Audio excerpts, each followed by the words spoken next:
আসসালামু আলাইকুম রহমতুল্লাহি ওবরকাত। কার সাথে কিছু সময় বসলে 100 বছরের নেকি লাভ করা যায়? সুবহানাল্লাহ।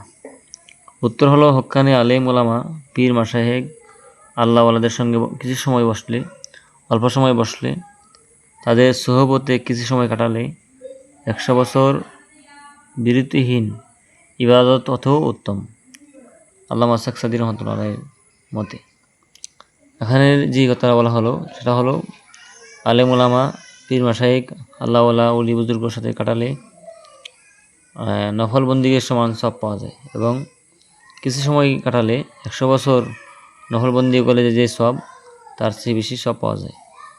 এজন্য আলেম ওলামা, পীর মাশায়েখ, ওলি আল্লাহওয়ালার সাথে আমরা সব সময় কাটাবো এবং তাদেরকে শ্রদ্ধার নজরে এবং তাদেরকে আমরা মান্য করব, তাদের কথা শুনবো, তাদের সাথে সম্পর্ক ভালো রাখবো, তাহলে দুনিয়া এবং আখিরাতের উপকার হবে।